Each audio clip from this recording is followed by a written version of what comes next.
Alors ici vous avez des piquets qui normalement auraient dû accueillir des haricots, mais ça a été extrêmement difficile cette année au niveau des haricots grimpants. On voyait tout à l'heure avec une autre parcelle, ici vous voyez c'est foutu.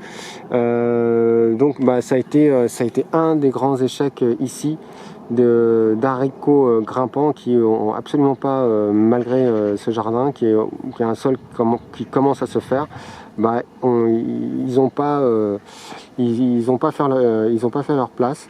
Alors aussi parce que on a un problème, il y a beaucoup de vent ici, alors vent plus sécheresse, c'est parfois difficile, mais ça fait partie de nos échecs.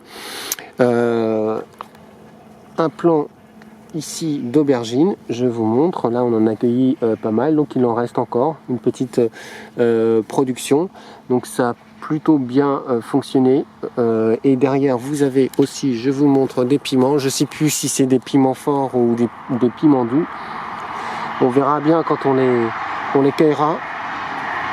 Voilà. Je pense que c'est des piments doux parce qu'ils produisent beaucoup, et ça m'étonnerait que des piments forts, ou ça c'est pas des cayennes de toute façon, mais ça m'étonnerait que des piments forts. Mais vous voyez qu'il y a aussi des piments, ça c'est des piments arlequins. Derrière on voit piments arlequins qui poussent à peine. Et ici une salade, toujours une blonde paresseuse. Cette année les salades par contre ça a très bien fonctionné, je sais pas pourquoi, mais ça a super bien fonctionné. Et ici c'était une parcelle aussi où il y avait des pommes de terre, et vous voyez que systématiquement là où il y a eu des pommes de terre, qu'elles aient été cultivées en surface ou pas, systématiquement je mets des engrais verts, et donc ça va et là on attire les abeilles, et ça va donc mourir à la fin de l'hiver, et ensuite on recouvre et on pourra faire une culture de potiron ou de je sais pas trop quoi. On amènera certainement de l'amendement, c'est-à-dire qu'on peut aussi étouffer avec du fumier frais, on met ça dessus à la sortie de l'hiver. De sorte que, c'est ce que je vous disais tout à l'heure, il faut vraiment que l'engrais vert soit sous forme de paille, il faut vraiment qu'il ait fini son cycle de vie. Alors c'est pas obligé qu'il finisse son cycle de vie, là il est au stade de floraison, on peut le couper, mais ce sera une erreur. Là il est encore trop vert, il est beaucoup trop vert, beaucoup trop tendre, il faut vraiment qu'il soit sous forme de paille, et là ça va devenir intéressant pour le sol. Les fraisiers ici qui se portent très bien, qui ont poussé presque, ça c'est des pieds qui sont presque sauvages, et on voit que voilà, ils vont bénéficier, il y a plein de fleurs, et on va bénéficier d'une dernière récolte. En plus elles sont excellentes, elles sont vraiment excellentes. Alors je peux pas vous le montrer sur la caméra, mais elles sont excellentes. Alors ici vous avez donc un plant de tomates, je suis en train de systématiquement là, parce qu'on est en dernière ligne droite au niveau des plantes, donc ça doit être une summer cedar, oui c'est une summer cedar, et donc c'est une tomate qui a beaucoup souffert de la sécheresse, et elle est en train de repartir. Donc vous voyez ici il n'y a pas beaucoup de fruits, je suis en train de couper un gourmand, là, voilà, systématiquement là je commence à couper. On a combien de bouquets? On n'en a pas beaucoup, on en a un ici, et systématiquement ça, voilà, un ici. Je sais pas si on voit, mais systématiquement ça a été plus ou moins cramé par la sécheresse. Donc là on voit que c'est en train de repartir. On repart aussi pour une semaine de chaleur. J'espère qu'elles vont bien se comporter. Mais ici, surprise, au niveau du terrain, ça a été beaucoup plus difficile que l'autre terrain qui est neuf.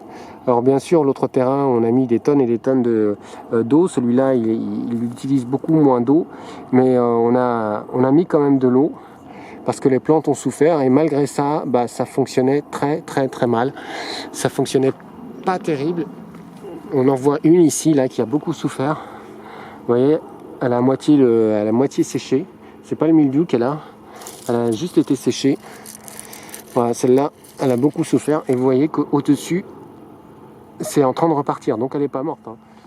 Là, c'est une parcelle où il y avait des engrais verts, du seigle et de la févrole, qui a très bien poussé en fin de saison. Et donc on est en train de mettre là, on s'en est pas occupé, on a laissé ça comme ça, et là on est en train de reprendre un petit peu le terrain en mettant des salades qui se font quand même bien manger. Bon, celle-là, je pense que celle-là elle est sauvée. Alors si les lapins ne la mangent pas, ici d'ailleurs j'ai mis comment ça s'appelle, j'ai mis du persil. Je suis en train de regarder si ici, voilà, là il y en a qui sont, vous voyez que ça fonctionne. Et ici le problème c'est que les adventistes sont en train de reprendre un petit peu le pas. Donc soit on rase tout et on met encore une fois des engrais verts qui vont étouffer tout ça, soit on commence à mettre petit à petit des cultures. Et c'est ce que je vais essayer de faire. Je vais essayer de mettre, commencer par les salades, peut-être mettre des choux après, des cultures d'hiver, peut-être quelques poireaux. Enfin, je vais pas trop non plus mélanger, mais on va essayer de reprendre un petit peu ce terrain. Ici, c'est un petit peu une gageure avec des sols paillés. J'essaye de faire des semis en pleine terre. On verra si ça fonctionne. Donc ici, je sais pas ce que c'est des choux. C'est des graines de choux. On voit que ça a été un petit peu, on voit de la bave de limace. Donc on verra. Là, ça a été mangé. Ça, c'est des radis, par exemple. Voilà, ça a été mangé aussi. Donc c'est quand même assez difficile de cultiver. Et puis là, j'ai pas de cagette pour les protéger non plus du soleil. Donc ça me paraît un petit peu mal goupillé ici, cette affaire. Bah, vous voyez notre biodiversité à l'œuvre qui nous a mangé alors il y en avait une grosse là qu'on a pris. Ils nous en ont laissé quand même une grosse. Mais les deux autres petits, ils ont fait leur petit prélèvement. Ça c'est les lapins, c'est le problème des lapins. Donc ici aussi pareil, c'était un sol qui était totalement envahi de renoncules rampantes. Donc engrais vert, il y a les vidéos de comment j'ai fait, engrais vert d'automne avec de la févrole, etc. Et puis après, à la sortie de l'hiver, on fauche tout, on met ça sous un paillage. Et même pas à la sortie de l'hiver, c'était en fin mai. Et après, j'ai planté donc une courge. Ça, c'est une survivante des limaces. Et ici, juste à côté, je voulais aussi planter des courges, mais les limaces en ont décidé autrement. Donc, ce sont des tomates dont il va falloir que je regarde et je surveille au niveau des gourmands, mais qui se portent encore une fois là, qui se portent très très bien. Elles ont une feuille superbe, quoi. C'est pas mal du tout, alors que en été c'était catastrophique. Elles étaient toutes, il va falloir d'ailleurs que je commence à couper des feuilles. Là encore, c'est un gourmand. Ah bah tiens, je vais vous montrer un truc là, ce qui nous embête. Voilà, on est en train de faire un semis. Voilà, et qu'est-ce qu'on a? On a une belle limace. Voilà. Donc ça, c'est le problème effectivement des sols. Alors effectivement, je sais pas si on voit, j'avais des semis. Je sais pas si elle m'a tout bouffé. Mais c'est vrai que c'était un beau morceau celle-là. Et bon, alors je la vire. Et j'essaye aussi de mettre des salades qui régulièrement sont mangées. Donc là, je suis en train de les protéger. Noires qui viennent de la ferme de Saint-Marthe. Donc là aussi, le défi, on essaye de faire pousser. Et là, ça semble mieux fonctionner que dans l'autre parcelle. Ici, là, c'est des choux qu'on a mis. Par contre, ici, bon, c'est pas terrible. C'est aussi des choux. C'est des choux chinois, mais qui fonctionnent pas. Et ça, c'est des choux cabus qui commencent un petit peu à fonctionner. Le porte-graines de radis rose qu'on va récolter. Dans les porte-graines aussi, vous avez du poireau. Et on va essayer de récolter tout ça. Et je sais pas trop ce qu'on va faire avec ce sol. Et vous voyez ici que les haricots haricots grimpants, eux par contre commencent à bien fonctionner. Ils ont été plantés un peu plus tard, mais on voit qu'ils ont un peu moins souffert de la sécheresse et ils ont eu un peu plus de pluie.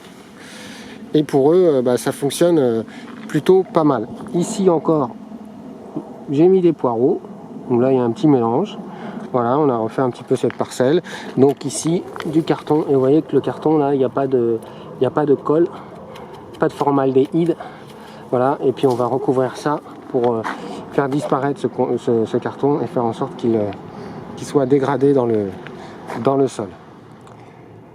Alors ça c'est des haricots qui, je sais plus si c'est au beurre ou non, c'est des velours. C'est des haricots, alors ils ont été plantés, ils fonctionnent plutôt bien sur ce terrain. Ils ont été plantés d'une certaine façon avec un plantoir. On plante et puis on met 3-4 graines dedans et bah, vous voyez que ça pousse. C'est une technique que je connaissais pas et bah, qui semble bien fonctionner. À côté bah, vous avez des choux là, des semis de choux cabus qui sont en train de pousser. Vous avez aussi des salades, une oseille qui est en train du moins les salades sont en train de bien se faire manger. Je suis en train de regarder de voir s'il y en a une qui est vraiment mangée, qui est trop mangée. Si le cœur a été mangé, donc ça m'étonnerait que celle-là reparte. Où est le coupable? On doit le voir, non? Ouais. Il va falloir que... Alors ça, pour lutter contre les limaces, la seule façon, c'est de venir avant juste à la tombée de la nuit. Et généralement, on voit les coupables.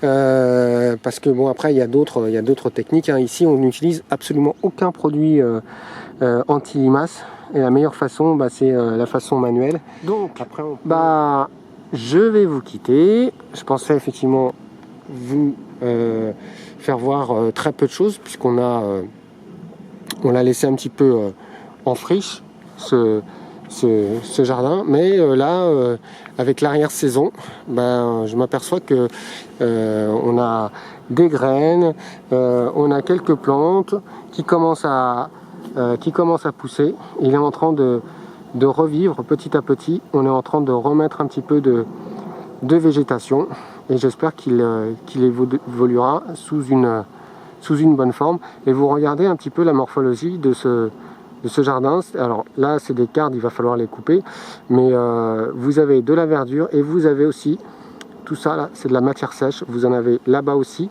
Donc ça, c'est important d'avoir les deux en même temps. C'est-à-dire de la matière sèche, même aérienne, même dans un jardin, c'est d'avoir les deux.